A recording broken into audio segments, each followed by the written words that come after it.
Expansión y decadencia de la minería española, 1870-1930. Entre 1870 y 1913, España fue una potencia minera que exportó grandes cantidades de mineral de hierro, piritas, plomo, mercurio, manganeso y zinc. Dado que la inmensa mayoría del valor producido provino del hierro, piritas y plomo, nos centraremos en estos tres minerales.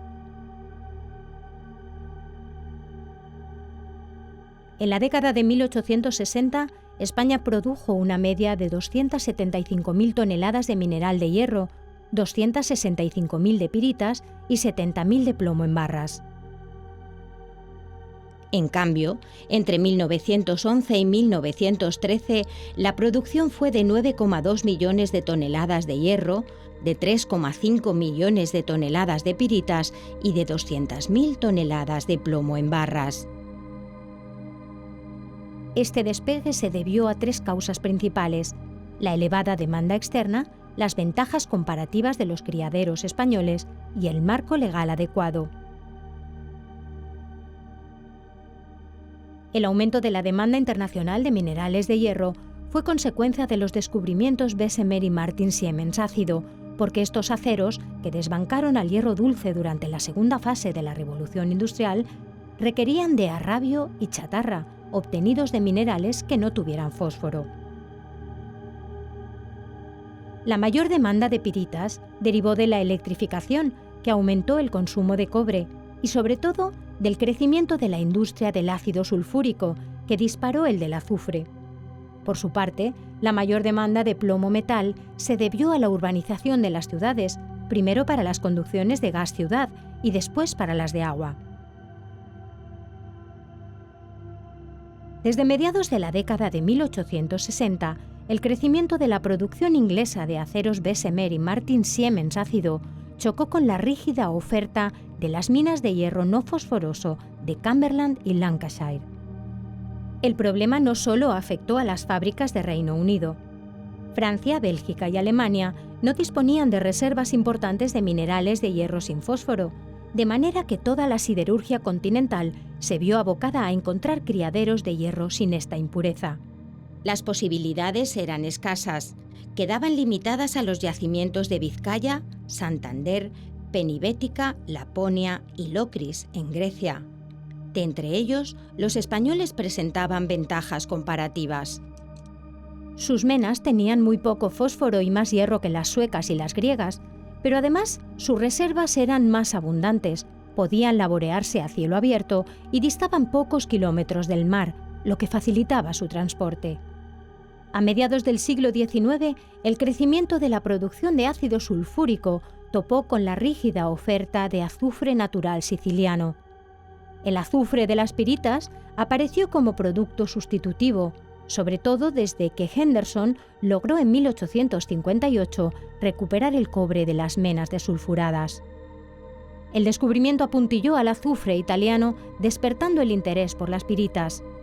Como en el caso del mineral de hierro, los criaderos españoles presentaban ventajas comparativas con respecto a los noruegos y portugueses. Las reservas de Huelva eran las más copiosas del mundo y su tenor de azufre superaba el de sus competidores. También podía extraerse a cielo abierto y se hallaba a 80 kilómetros de la costa.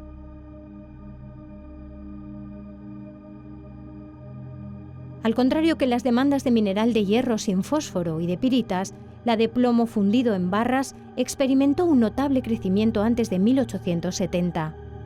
Estas barras, llamadas Galápagos, fueron profusamente empleadas durante la primera fase de la Revolución Industrial en la fundición de cobre y plata, en la fabricación de municiones, la elaboración de vidrios y pinturas y en la construcción inmobiliaria.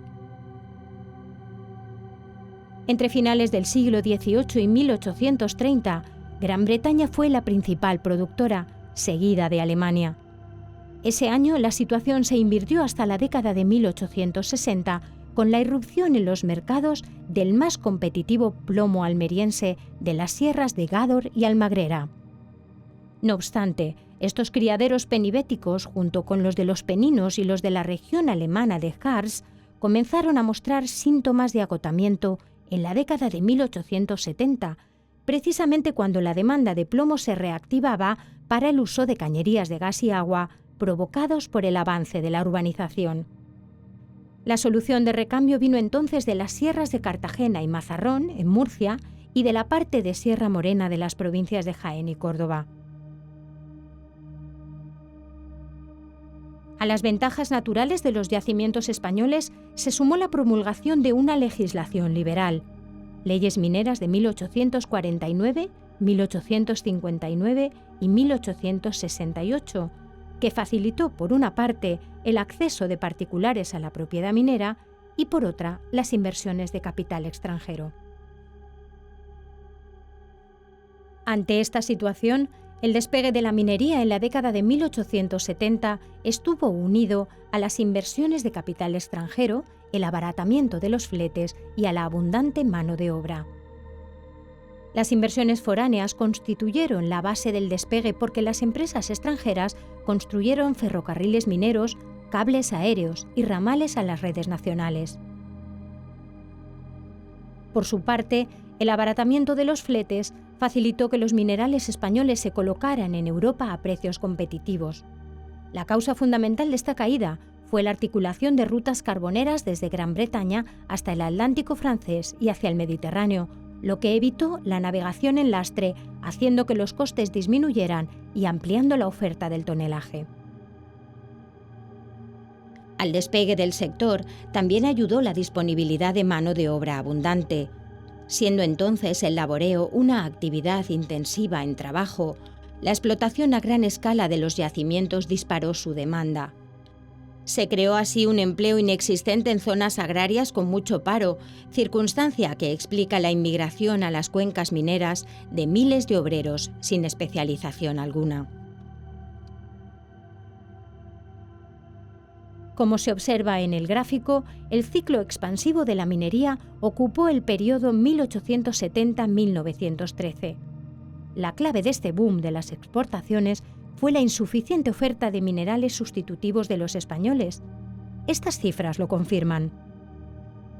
Entre 1870 y 1913, el 81% del mineral de hierro importado por Gran Bretaña fue español.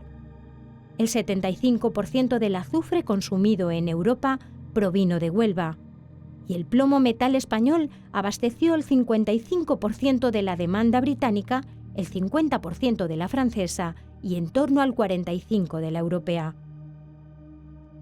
Estos porcentajes demuestran que al no existir en el mercado suficiente oferta de minerales sustitutivos de los españoles, el aumento de la producción europea de acero Bessemer y Martin Siemens ácido, de cobre, de ácido sulfúrico y de plomo, arrastró la demanda y los precios de las menas españolas. Por tanto, los beneficios de las empresas mineras crecieron, al igual que su producción y el número de obreros empleados. Las principales cuencas productoras de mineral de hierro durante esa fase expansiva fueron Vizcaya, la cordillera penibética y Murcia. Toda la producción de piritas salió de la provincia de Huelva y los principales yacimientos de plomo fueron los de las sierras de Cartagena y Mazarrón en Murcia y los de Sierra Morena en las provincias de Jaén y Córdoba. Cabe asimismo destacar que la minería española estuvo, digamos que colonizada, ya que el 100% de las piritas y el 60% de las barras de plomo fueron producidas por grandes empresas extranjeras. En cambio, el 55% del mineral de hierro fue producido por empresas españolas y el 45% por extranjeras. Esta es la relación de las principales empresas mineras. En las piritas, de Rio Tinto Company Limited, 1873, y de Tharsis Sulphur and Copper, 1866.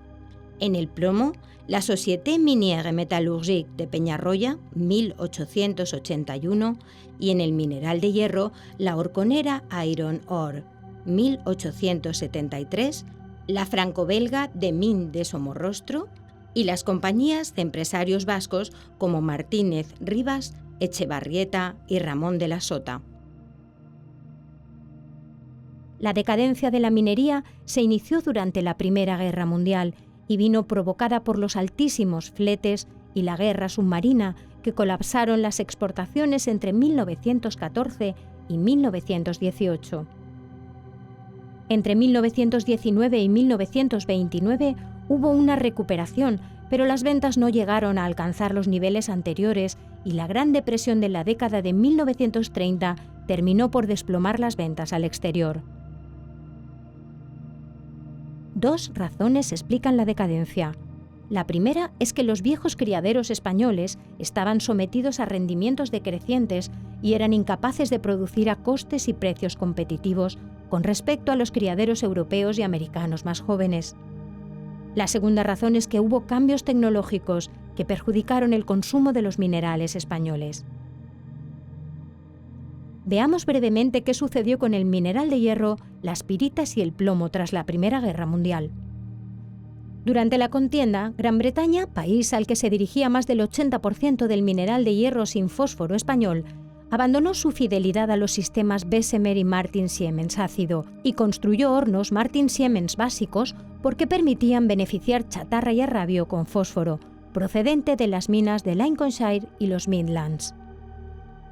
Ese cambio tecnológico culminó en la posguerra, ya que Gran Bretaña pasó a producir gran parte de su acero en hornos Martin-Siemens básicos cargados con solo entre un 20 o 30% de arrabio fosforoso y con un 70-80% de chatarra, inputs más baratos que el hierro español, por lo que se desplomó su demanda.